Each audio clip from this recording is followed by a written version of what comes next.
Hello everyone, welcome back to this channel. I am Diksha. So as you know that we are discussing the topic, our today's topic is India's nuclear policy. So in India's nuclear policy, what we are going to discuss is कि India की nuclear policy क्या थी और आपके book के perspective से उसका क्या हमारे लिए रेलिवेंस है, राइट। सो इंडिया की अगर हम न्यूक्लियर पॉलिसी की बात करें तो इंडिया की पहली जो न्यूक्लियर एक्सप्लोजन था या न्यूक्लियर टेस्ट जो हमने पहली बार किया था वो मई 1974 में किया था। मई 1974। Again it is very important कि इंडिया एक न्यूक्लियर कंट्री कब बना था या उसका पहला एक्सप्लोजन कब हुआ था। तो you must remember that first nuclear test in May 1974। और उस समय गवर्नमेंट किसकी थी, तो हम ये आने वाले चैप्टर्स में, क्योंकि हम क्रोनोलॉजिकली पढ़ रहे हैं ना, तो आने वाली वीडियोस में वी आर गोइंग टू और come to know that in 1974 prime minister was Mrs Gandhi. Indira Gandhi was the prime minister at that time. And it may be asked that what is the name of this nuclear test. It was smiling Buddha. Smiling Buddha नाम से इसको जानते थे। And उसके बाद जो Pokhran second वगैरह है वो इसी सीरीज़ का पार्ट थे। जो 5 न्यूक्लियर टेस्ट हमने कंडक्ट किए थे बिटवीन 11 एंड 13 मई 1998, वो इसी की रेंज के थे और इसी का पार्ट थे, राइट। तो अगर हम वी नाउ डिस्कस, तो नेहरू जी जो हैं, जो हमारे फर्स्ट प्राइम मिनिस्टर थे, he believed in science and technology a lot. उनको लगता था कि हमें इंडिया को मॉडर्न बनाना चाहिए और बहुत अच्छे तरीके से हमें इंडिया को डेवलप करना चाहिए। तो जैसे कि हम जानते हैं कि पहली हमारी जो 5 ईयर प्लान था उसमें there were 5 year plans earlier.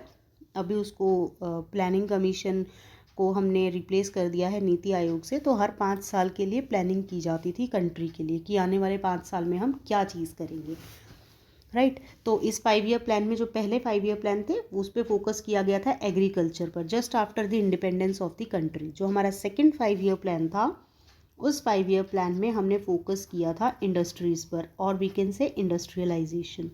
Clear. तो इंडस्ट्रियलाइजेशन जब किया गया तो उस समय नेहरू जी को लग रहा था कि हमें इस इंडस्ट्रियलाइजेशन के प्लान में न्यूक्लियर प्रोग्राम को भी रखना चाहिए। And it was initiated in the late 1940s। अब किसकी गाइडेंस में ये सब हो रहा था? Who is known as the father of nuclear. तो we can say in India हमारे कौन है? होमी जहांगीर बाबा। तो होमी जहांगीर बाबा वो जो साइंटिस्ट, ये क्या कर रहे थे? ये हमारे कंट्री को न्यूक्लियर और एटॉमिक एनर्जी में स्ट्रॉन्ग बना रहे थे। क्लियर। तो इनकी गाइडेंस के अंडर 1940s में ये सब चीज़ें प्रोग्राम्स इनिशिएट करने की कोशिश की गई थी। देन जो नेहरू जी हैं वो न्यूक्लियर वेपन्स के अगेंस्ट थे, क्योंकि उनको लगता था कि हमें पीसफुल ट्रीटीज़ को अपनाना चाहिए।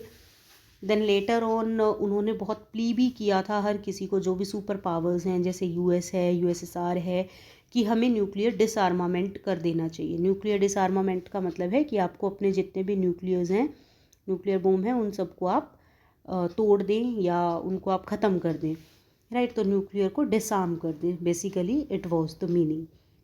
देन हाउएवर, लेकिन हमें ये देखने को मिलता है कि जो न्यूक्लियर आर्सेनल है ये बहुत ज़्यादा बढ़ रहा है वर्ल्ड वाइड। और कम्युनिस्ट चाइना जो है वो भी कंडक्ट करता है न्यूक्लियर टेस्ट। कब? अक्टूबर 1964 में।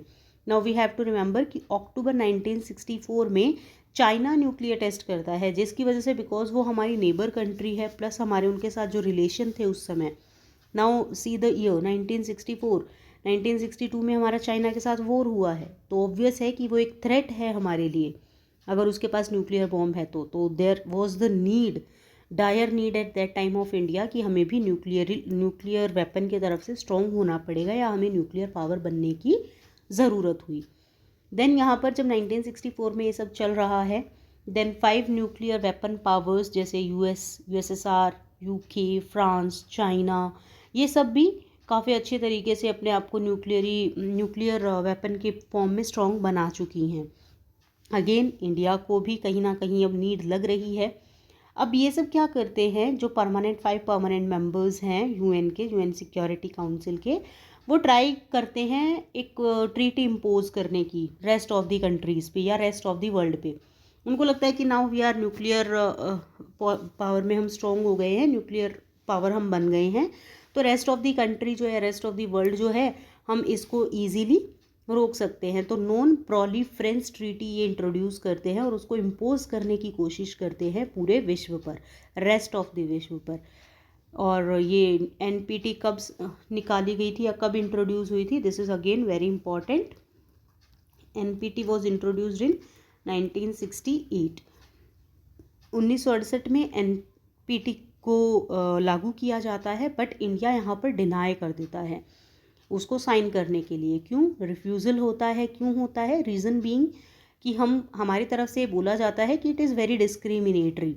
जो नॉन प्रोलिफरेंस ट्रीटी है आपकी, ये काफ़ी डिस्क्रिमिनेटरी है। क्लियर? तो डिस्क्रिमिनेशन हो रहा है कि कुछ पावरफुल कंट्रीज़ ने अगर बना लिया है, अगर वो न्यूक्लियर स्टेट बन गए हैं, तो अब आप क्या चाहते हैं? अब रेस्ट ऑफ द वर्ल्ड ना करे। तो इसीलिए इंडिया ने इसको साइन करने से मना कर दिया, क्योंकि हमें तो थ्रेट है ना। अगर चाइना जैसी कंट्री के पास न्यूक्लियर पावर है तो ऑब्वियस है कि हमें उनसे थ्रेट है। तो हाउ कैन वी से कि हम इंश्योर नहीं कर सकते इस चीज़ को कि हम इसको साइन करेंगे या कुछ ऐसे। क्यों नहीं करेंगे? क्योंकि again because of security purpose. Clear? तो ये हमें ध्यान रखना है। न्यूक्लियर प्रोलिफरेंस ट्रीटी जो है वो हमारी साइन हुई थी 1968 में। क्लियर? लेकिन इंडिया ने उसको साइन करने से रिफ्यूज़ कर दिया था। रेस्ट ऑफ वर्ल्ड पर वो इम्पोज की जा रही थी।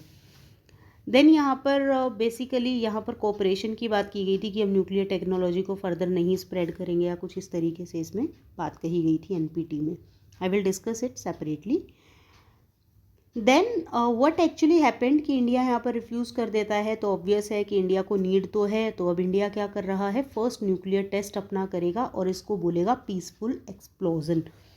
पीसफुल एक्सप्लोजन हमने इसको नाम दिया कि हम पीसफुल एक्सप्लोजन कर रहे हैं, हम किसी को हार्म नहीं कर रहे हैं, हम किसी की भी डिग्निटी को हार्म नहीं कर रहे हैं, किसी को थ्रेट नहीं दे रहे हैं, हम सिर्फ अपने आप को एक पावरफुल स्टेट बना रहे हैं। This is what being said by the India in May 1974 में हम ये कहते हैं कि हम एक पीसफुल एक्सप्लोजन कर रहे हैं, जिसको हमने बोला स्माइलिंग बुद्धा न्यूक्लियर टेस्ट को। आफ्टर दिस यहाँ पर हम देखते हैं कि अब देखो, इस समय जब हम ये न्यूक्लियर टेस्ट वगैरह कर रहे थे तो इंडिया की स्थिति उतनी अच्छी नहीं थी। अगर हम इकोनॉमिकली बोले तो हमारे पास पैसा उतना अच्छा नहीं था। राइट? क्यों नहीं था? क्योंकि यहाँ पर हम देखते हैं कि ये टाइम पीरियड जो है ना 1973 का, इस समय अरब और इज़राइल वॉर चलता है, जिसके चलते ऑयल शॉक आता है। और ये ऑयल शॉक की वजह से क्या होता है कि पूरे वर्ल्ड में ऑयल के प्राइसेस बढ़ जाते हैं, क्योंकि मेन सप्लायर जो हैं वो अरब कंट्रीज़ हैं ऑयल की। तो यहाँ से प्राइस हाइक होता है और प्राइस हाइक होने की वजह से इंडिया भी इससे नहीं बच पाता है। इकोनॉमिक टर्मोइल इंडिया में भी देखने को मिलता है। अब जो हमारे ये होते हैं तेल होता है, ये काफ़ी इम्पॉर्टेंट होता है किसी भी कंट्री के लिए।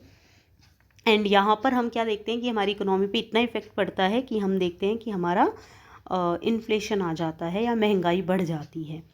राइट? तो अब इसके चलते 1974 में ये सब हो रहा है। 1973 में ऑब्वियस है कि अरब इज़राइल वॉर होता है।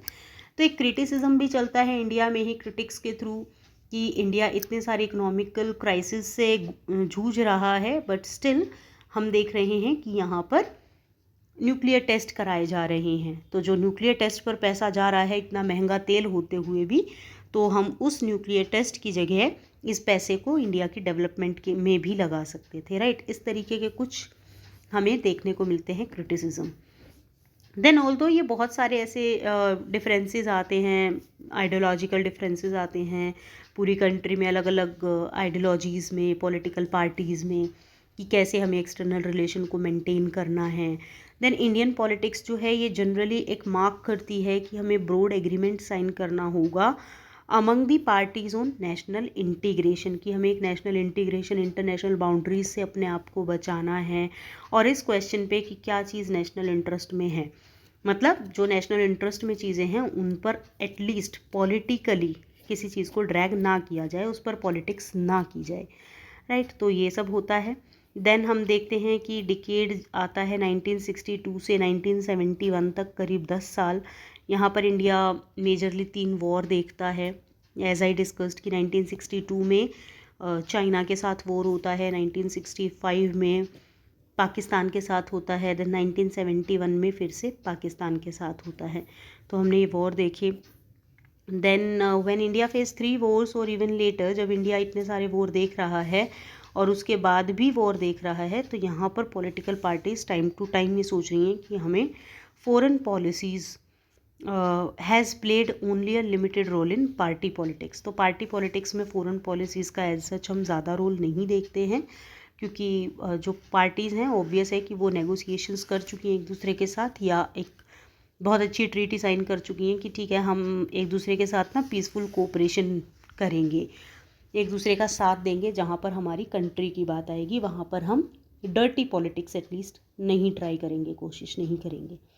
Clear? So that was there. Then apart from this, अगर हम नॉन प्रोलिफरेंस ट्रीटी की बात करें कि international treaties aimed at non proliferation, तो यहाँ पर हमें नॉन न्यूक्लियर पावर्स और लेजिटिमेट मोनोपोली को दिखाया गया था कि जो NPT है इसको हम इसलिए रिफ्यूज़ कर रहे हैं कि ये मोनोपोली दिखा रहा है कुछ पावरफुल कंट्रीज़ की, कि वो पावरफुल है तो ऑब्वियस है कि उनको राइट है, बट इट इज़ डिस्क्रिमिनेटरी, ऐसा नहीं होना चाहिए। देन हम काफ़ी सारे आगे भी एक्सप्लोजन्स करते हैं, हम कहेंगे कि आगे भी न्यूक्लियर टेस्ट हम कंटिन्यू करते हैं 1998 के अराउंड, राइट? तो मई 1998 में 11th to 13th of May 1998 Pokhran series को हम चलाते हैं। देन बेसिकली इसमें जब हम पोखरन सीरीज़ चलाते हैं तो हमें देखने को मिलता है कि जब हम ये कैपेसिटी अपनी बढ़ा रहे हैं न्यूक्लियर एनर्जी की फॉर मिलिट्री पर्पस, तो जो पाकिस्तान है वो भी हमें फॉलो करने की कोशिश करता है। ऐसा नहीं है कि उसने बहुत लंबा टाइम लिया, वो भी फिर पीछे पीछे हमारे पीछे पीछे ही करता है न्यूक्लियर टेस्ट, और न्यूक्लियर टेस्ट करके they also want to show that we are also nuclear state now, right? तो वो भी अपनी पावर को इंक्रीज़ कर रहे हैं, न्यूक्लियर एक्सचेंज कर रहे हैं। So this is all about this. We will discuss the non proliferation treaty, no first use. यहाँ पर एक और चीज़ थी कि नो फर्स्ट यूज़ भी हम बोलते हैं कि हम रिटेलिएट करते हैं, हम बोलेंगे कि नो फर्स्ट यूज़, हम कभी किसी पर यूज़ नहीं करेंगे अपने न्यूक्लियर को, किसी के ऊपर पहली बार यूज़ नहीं करेंगे। अगर कोई हमें थ्रेट देता है तो हम इसको यूज़ कर सकते हैं, this is what it mean. Clear? तो नो फर्स्ट यूज़ पॉलिसी हमने अपनाई, और हमने ये बोला कि सफिशिएंट और सर्वाइवल न्यूक्लियर फोर्सेस हमारे पास होनी चाहिए सो दैट कोई एनिमी हमें थ्रेट ना कर सके। तो बेसिकली ये थ्रेट से, डेटरेंस से बचने के लिए है, communication of deterrence and capacity of enemy पे भी तो डिपेंड करता है ना।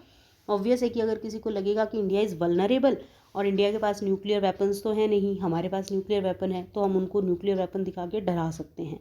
तो इसीलिए हमें अपने खुद को बचाने के लिए, डेटरेंस कैपेसिटी को बढ़ाने के लिए, तो हमें ये